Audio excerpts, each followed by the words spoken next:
cold weather is officially upon us. I was going to make a pumpkin soup today, but instead decided to make something much simpler, and so I decided to make a potato soup using only 3 or 4 really key ingredients.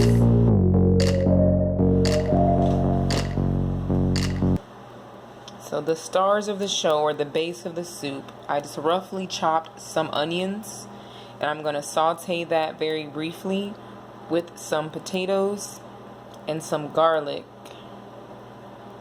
I'm also going to use some ginger in it, not this much ginger of course, but I'm going to rough chop a little bit of that as well and just toss it in, because at the end all of it's just going to be blended up.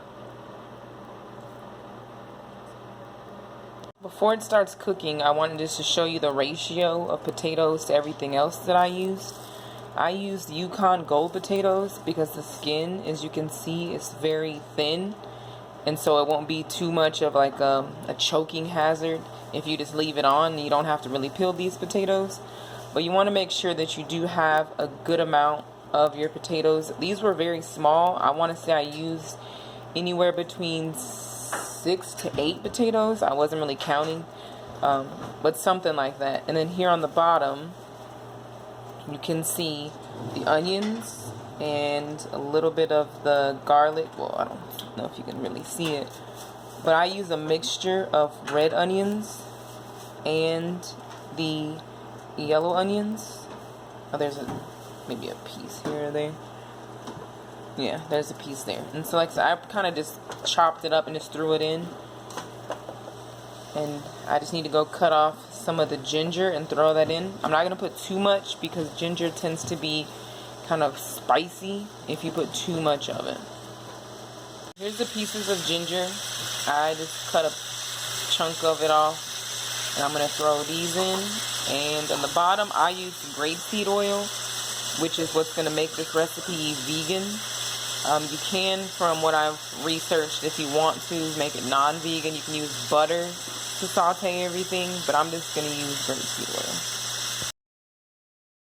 And now, instead of adding just water, which is what I saw in the original recipe for this,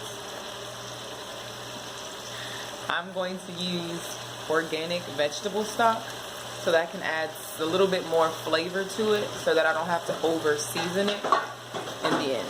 I'm probably going to end up using like cilantro as the herb, and then just like some salt and some smoked paprika to give it that like, I guess, bacony type of flavor, if that's the word you want to use. But that's kind of what I'm going for right now.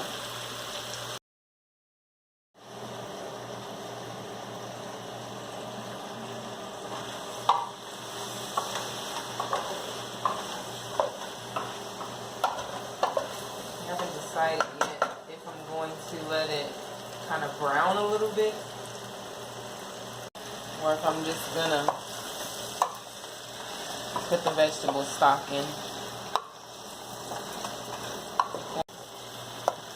It's too soon.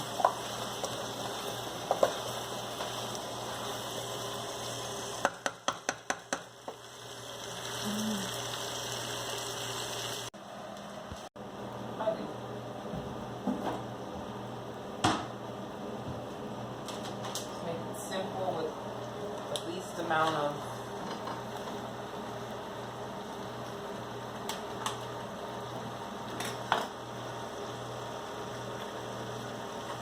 I'll use those.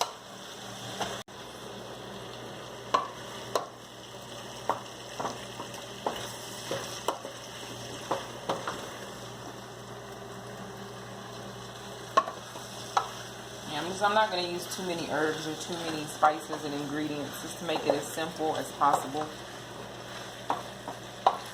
So you just use 4 onions, garlic.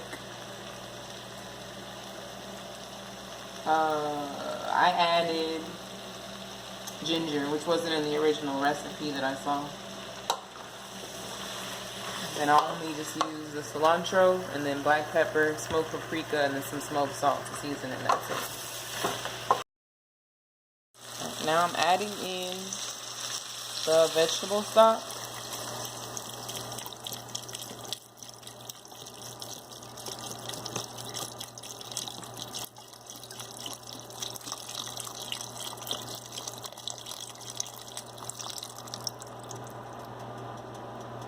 This is 32 ounces.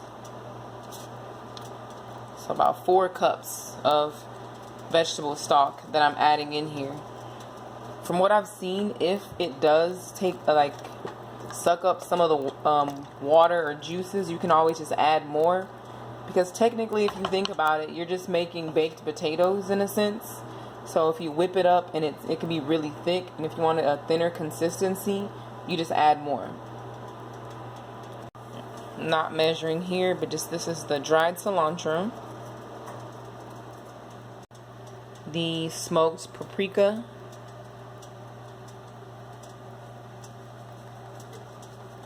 oh, that's not enough. Let me switch that around.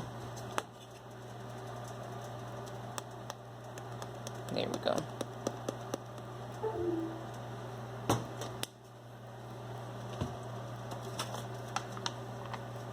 This is some smoked salt. I don't know if you can see it there. That's the name of it right here on the back. There it goes, Ainsley sea salt.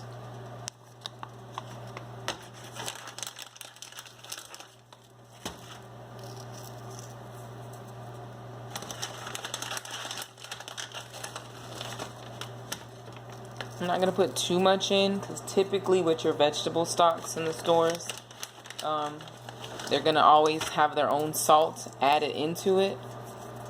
What is this right? Here's a bit of ground black pepper.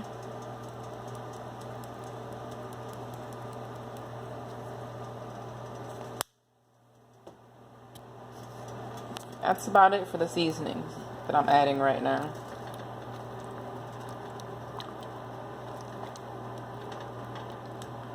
So what I'm going to do is I'm going to turn up the heat just a little bit so that it can boil, or you can cook it at a low temperature.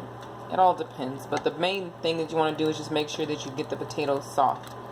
So I'll probably leave it where it is. If I leave it where it is, I'll have it cooking. I'm going to put the lid on and have it cook for about 20 or so minutes. And then once the potatoes get pretty soft, then we'll go ahead and blend everything up.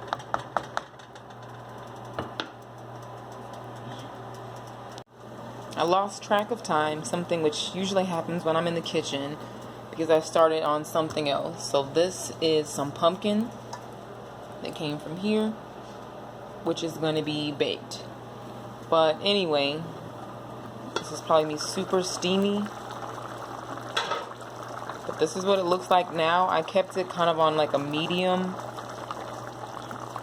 And if I kind of grab, you can see that the potatoes are starting to break. So they should be pretty good for me to go ahead and blend this whole thing up.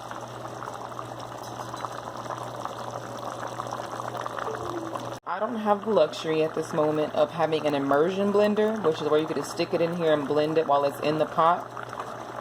But I do have a Ninja. So I'm going to slowly transfer from here into the blender.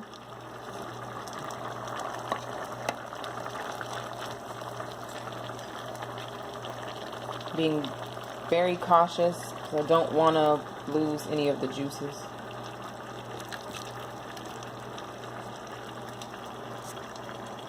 Pretty good amount that's in there. And now I'm just going to go ahead and blend.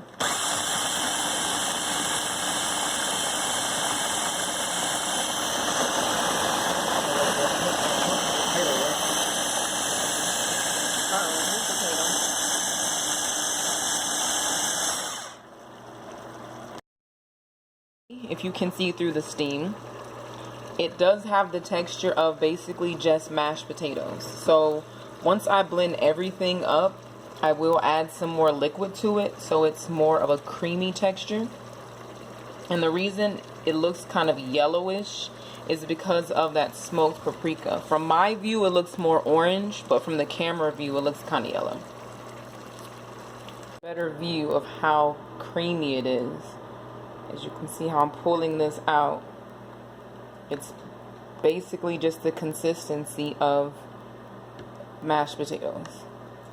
It's a little bit creamier, but still fairly thick. So I will add some water to it to thin it out a little bit more, which then you may have to add some more seasonings, because when you add the water, it's going to take away the flavors that you've already added into it.